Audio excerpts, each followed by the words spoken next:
President Biden yesterday, responding to the George Floyd case verdict, said that George Floyd's death, quote, ripped the blinders off for the whole world to see the systemic racism in the United States. But he's an architect of multiple federal laws in the 1980s and 90s that disproportionately jailed black people and contributed to what many people see as systemic racism.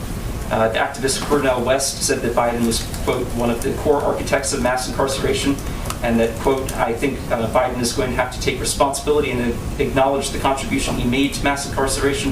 To what extent does President Biden acknowledge his own role in systemic racism, and how does that inform his current policy positions? Well, I would say that one of the president's core objectives is addressing racial injustice in this country, not just through his rhetoric, but through his actions.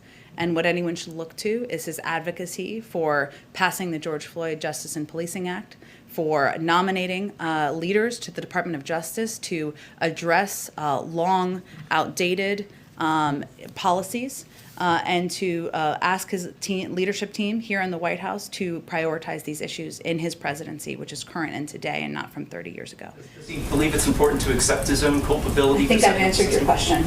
Go ahead. Questions. You kind of touched on the first